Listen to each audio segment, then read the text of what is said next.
lies in front of you is a 2011 Infiniti G25x with 94,000 miles. Now, the Infiniti G series was originally introduced in 1990 as a luxury counterpart to the Nissan Primavera. Now, the G series as a whole had 4 generations, which spanned from 1990 until the early 2010s when the Infiniti Q50 and 60 models succeeded it. Now, the G25X is kind of like the more economical and affordable younger brother of the Infiniti G37X. As the only features that this car lacks, opposed to that, is an optional manual transmission, a slightly smaller engine, navigation, and a few minor tech details. Aside from that, they're practically the same car though. Sales-wise for the G series was pretty strong, peaking up to 87,000 sales in 2009, going as low as 11,000 in 2001. Now, in this video, I'll be taking you around the G37 or G25X, pardon me, and showing off its luxurious features, taking it for a drive, and seeing where it falls in the Relentless evaluation scale. Stay tuned.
Moving to the trunk of the G25X, as you can see, it is a pretty large-sized trunk. I mean, it is a mid-sized luxury sedan, so Infiniti equips you with a decent amount of space to store your items, such as a briefcase if you are a businessman, but nonetheless, pretty good size of storage that Infiniti provides you with.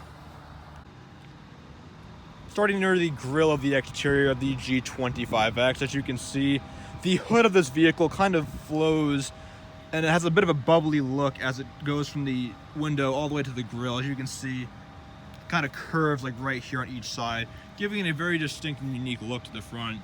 Also, I really like the way the grille looks of the G25X. Nice chrome amenities and the Infiniti logo. One feature of modern luxury cars I do not like is the grille usually takes up the entire front of the vehicle. Back in the early 2010s when this thing was produced, it had a very subtle but luxurious grille. And moving to the rear of the G25X, I like how Infiniti kind of integrates the backup camera into this chrome kind of spoiler on the trunk of the G25X. And as you can see, Infiniti wants to display the luxurious brand that you purchased with the Infiniti badge and individual lettering right next to the name of the sedan. Subtle but nice. And one other touch I want to point out on the rear of the G25X, I do like how they have dual exhaust. It kind of gives the rear of this vehicle a nice balanced look, so it's a nice little addition. Now that we've evaluated the exterior of the G25X, let's move into the interior.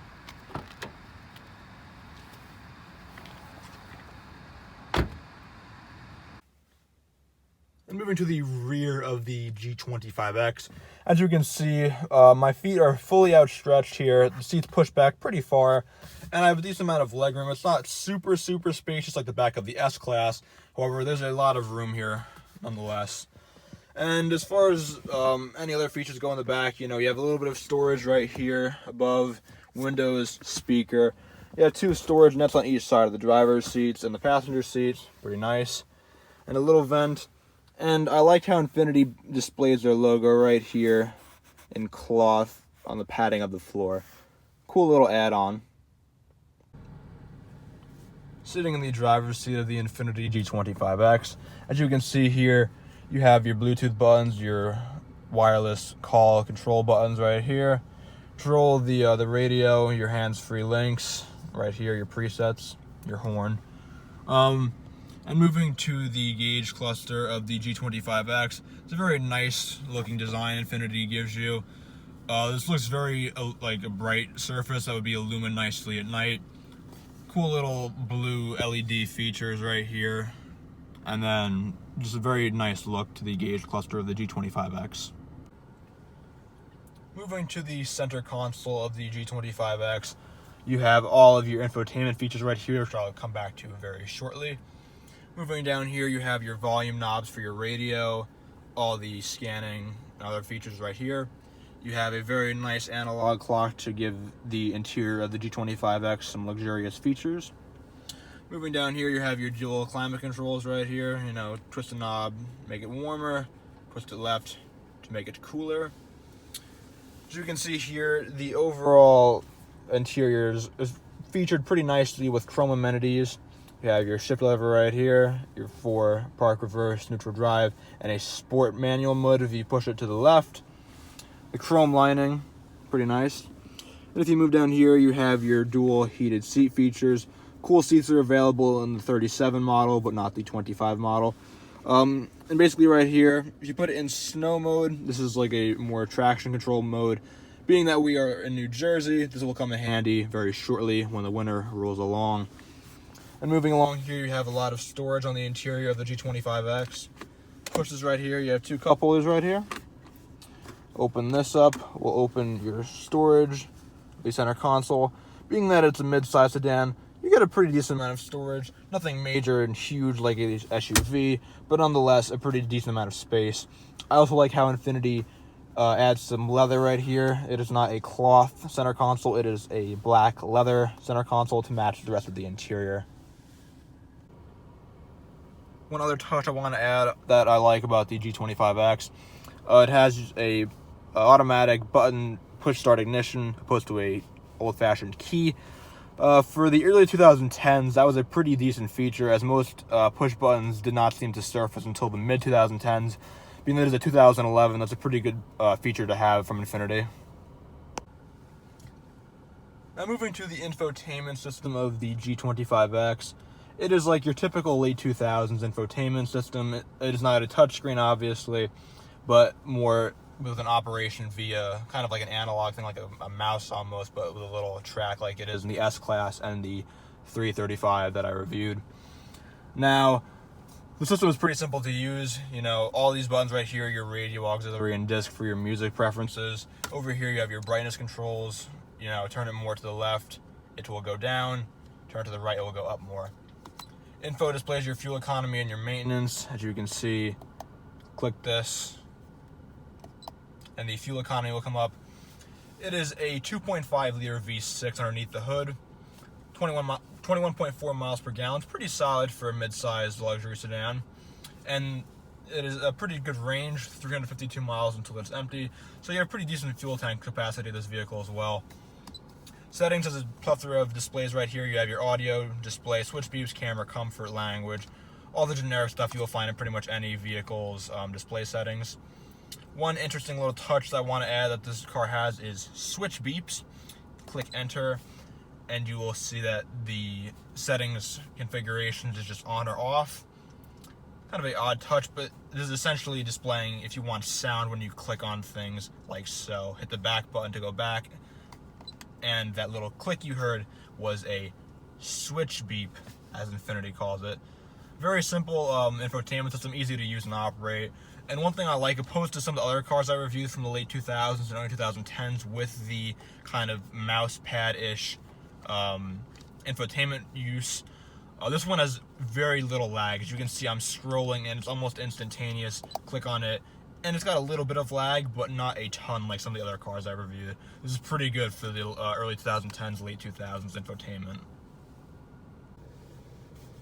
One other nice feature I want to point out on the interior of the G25X, you have a automatic sunroof. As you can see, you push this button up and the sunroof will open. The only reason why I'm not doing it is because it is very cold out. So, but for the sake of the video, hit this button right here and it will raise up. Your roof will be open and you can do some open sunroof driving in the very warm months of New Jersey. It was actually nice out in one of my videos for once. Look at the pretty sunset. One other thing I want to point out on the interior of the G25, I really like how Infiniti puts the logo and the G25 badge right here on the floor mats of the car. And moving up to the black leather seats, as you can see, it says Infiniti fitted with the logo on the driver's and passenger seats, which is a very nice luxurious touch on Infiniti's part. And the seats match the overall interior very nicely. The dark gray and black plastic with some chrome. These seats are very comfortable, pretty large seats. As I mentioned before, it is not S-Class comfortable where the seats feel like a recliner. Nonetheless, these are pretty luxurious and comfortable seats with the leather padding. It's very nice, very high quality too. It is very firm and nicely stitched. I mean, being that Infiniti is a product of Nissan, this has very good reliability and very nice overall quality. So getting behind the wheel of the G25X, one thing I want to point out is it sounds very nice. If you can hear that, this sounds very good for a stock 2.5 liter V6. It's got a very, kind of like a mean sound like the M235i had a bit. But, I will say this car's got a pretty solid pickup overall. Comparing to some other cars I've driven, it is definitely faster than the S-Class. I will say it's probably faster than the Passat and the A4. It feels faster. 535i, I feel like it's a little bit slower because it had a larger V6 in it, or a 6-cylinder, but nonetheless it's a pretty zippy car. Comfort-wise, it's pretty strong. As I mentioned in the video, the seats are pretty nice. I feel very bolstered in my spot. Like I said, they're a firm leather seat, comfortable firm, pardon me. But it is very comfortable, and I feel like gripped nicely. It's not like I'm gonna be shifting throughout a seat. Like, it's not a big seat like my truck. It's a nice firm planted seat. Overall handling feels good. So it's a little bit looser than some of the higher end German cars that I've reviewed, but overall it's got good handling. And it's a bit of a larger car than I've driven. Comparing it to like an Accord, say a similar size to this feels larger than the Accord does, and it definitely feels more powerful. I mean, granted, the Accord is a 4-cylinder, this is a V6. Taking it down to like the back road, it handles bumps nicely, and everything, it's a very high quality material in this car. I mean, granted, it is a luxury car, as it should be, high quality material, but it feels very nice, and it's very smooth. The road noise isn't too suppressed, but it's pretty decent overall. Turning wise, it's decent. I'm about to take another turn right here in a second, but the turning radius is pretty good. It's not a huge car, as I touched on, but it's got some length to it. It's got a little bit of body roll, not too much, but it turns pretty well. Like, you feel in control, and it's not as loose as like a very big sedan like the S-Class was. If you're driving a full size with a V8, you will experience some body roll, and with this you will too, because it's a bit of a larger sedan, but pretty solid overall on the whole. But yeah, this is the first Nissan/Infiniti product I've ever driven, and I am impressed with it.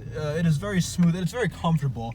Like, if you're looking for just a very nice Japanese sedan with good reliability and comfort, the G25X will provide you with that. And it's got a bit of a sporty touch. I'm curious as to how much of like a throttle the G37X would have with a 3.7 liter V6, but overall pretty strong quality and just handling overall. And I do like this as well, so this is a very nice car to drive. That should be good. It's now time for the interview section, in which I answer 6 generic questions one would ask when going to purchase a vehicle. Question number 1 is, do I like the Infiniti G25X? And the answer is yes. It is a nice luxurious sedan, it drives nice, it's very comfortable, so yes, I do like the G25X. Question number 3 of the interview section is what is my least favorite part of the G25X?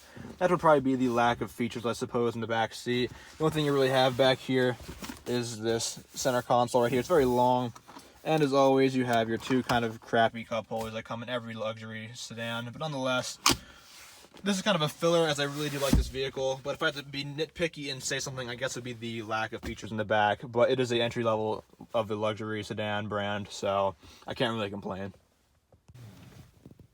Question number 4 of the interview section is what is the most interesting or quirky part of the G25X? That would have to either be the analog clock, which is an odd little feature, but very nice. Most Infinitis include this in modern Infiniti models from SUVs and sedans. But overall, I think the quirkiest feature of the G25X would have to be the snow mode button, as you would usually see these in SUVs or pickup trucks, not usually a luxury Japanese sedan. But that's probably the weirdest feature in this vehicle. Question number 5 of the interview section is the G25X worth its value? And the answer is yes. The Infiniti G25X is the entry-level Infiniti luxury sedan. It is a Nissan product, so it will last a long time, being that it is a Japanese sedan. They last forever. It is a very luxurious sedan, and it will fit you nicely if you're looking for a practical and kind of sporty vehicle to play with. So yes, it is worth its price. Question number 6 of the interview section is would I ever want/own the G25X? And the answer is yes. However, I would consider possibly a Q model, which is a little bit bigger, as I am a fan of larger sedan models or larger vehicles. But nonetheless, an Infiniti luxury sedan I would consider buying, because it definitely has pep, and as I said before, it did surprise me with the overall sportiness of the vehicle, and I do like that, so I would consider this as a car to buy in the future.